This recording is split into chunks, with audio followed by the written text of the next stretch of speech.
Yo, alright. You may notice the camera looks a little different. The sound may come out a little different. I'm using a different camera. Kind of have like more of a retro feel to it. So I'm gonna go that route. Just use it for this video. Then I probably go back to my old camera and use that one. But I just wanted to test this one out to see how it's working. But the title of this video is called um, Brandon Ingram has finally become an all-star. Now let's do a quick rundown of what Brandon Ingram was and the expectations for Mr. One, Brandon Ingram. Okay, he was born September 1997. He's 22 years old, 6'7", a 7'3" wingspan.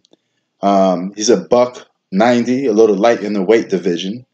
Um, and since he was drafted, he had aspirations of being a Kevin Durant style player. We always looked at him and says, "Hey, this guy's going to be the next KD. He's going to be that next superstar, that next guy." And this season was finally his first breakout season that he became an All Star. Granted, he became an All Star without the presence of LeBron. Now, this may make the Lakers seem a little crazy or a little foolish because you got Kyle Kuzma there, but you let Brandon Ingram go. And Brandon Ingram is proven to be a better basketball player. He's an all-star, and Kyle Kuzma isn't. He's dropping 30-point games. His scoring is getting better and better as the seasons progress. He was drafted number 2 in the 2016 draft. So he's only been playing around 3 seasons, and each season he's been getting better. What else? In his rookie season, he averaged about. Let's see if I remember. He averaged about. Come back to me. 9 points a game. He averaged 9 points a game for his rookie season. Then he went to 16.1 points a game. Second season. Third season went up to 18 points, only a 2-point difference. And now he's at a whopping 24 points a game in the 2019-20 season. What a big improvement. Okay, now he's dropping double digits in points. He got the ball in his hands. He's a guy that can create his own shot. He plays solid defense. His playmaking ability is not up there yet, but he's a flat-out scorer now. He's getting better as time goes by.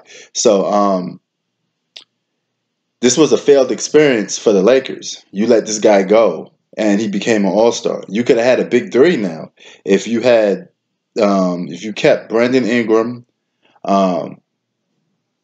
Anthony Davis, you got the trade, and LeBron James. You had a big three. You could have let Kyle Kuzma go and kept Brandon Ingram, and you could have started Brandon Ingram. Unlike Kyle Kuzma, you can't start him because he plays the same position either as AD or LeBron.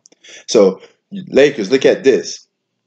You could have had this lineup. You could have had Bradley Bill. I mean, not Bradley Bill.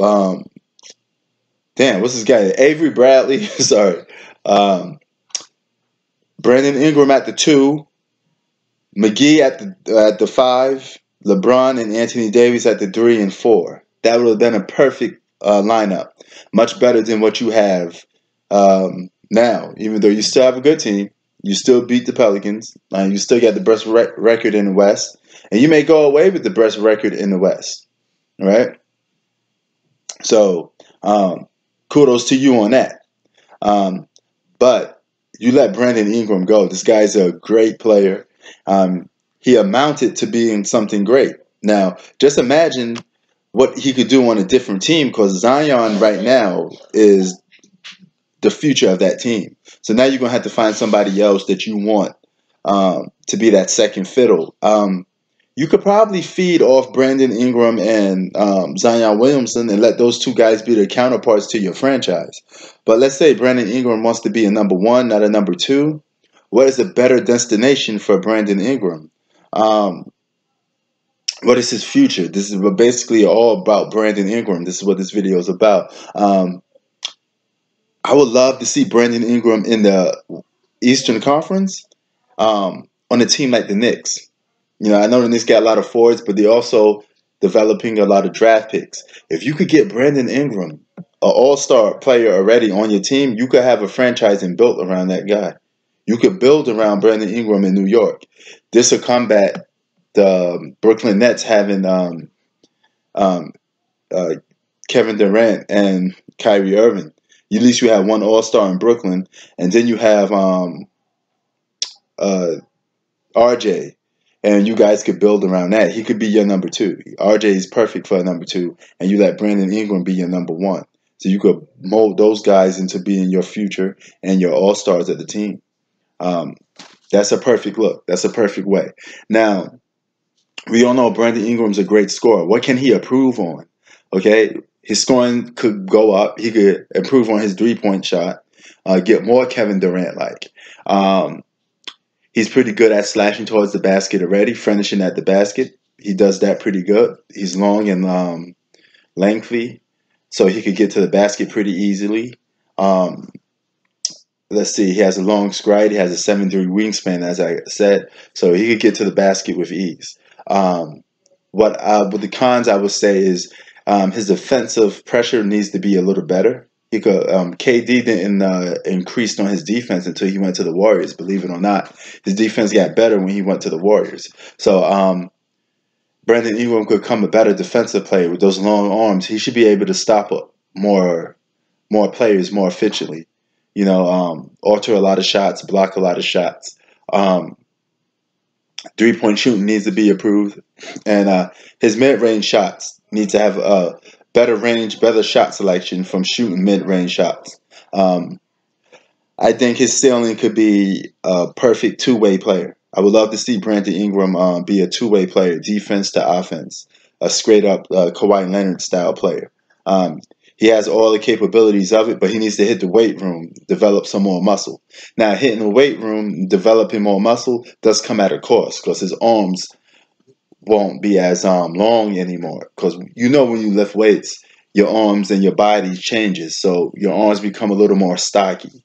And if he gets a little more weight to him, he may be a tad bit slower, and his arms may be a tad bit shorter. So if you want to still keep him at that, a stretch four style wing player, he needs to stay skinny for that. But my ceiling, my predictions, and my ceiling for Brandon Ingram is he's going to be a multiple time All Star, and I think his ceiling is T Mac without the injuries. He could be a T Mac of this generation. He has all the capabilities of doing it. But some stuff needs to increase. T-Mac was a little more faster, but I think he could be more of a T-Mac style player than Kevin Durant. That's his ceiling right there. Now, his failure, if he doesn't reach his ceiling, he could just have one All-Star year and then get reduced to just a squeaky role player coming off the bench, averaging 16 to 18 points a game. Still not bad, but a big letdown if he can get better. If he can't go from 24 to 27, 28 points a game, then that's a failure for a second draft pick in the first round. But what you think? Peace.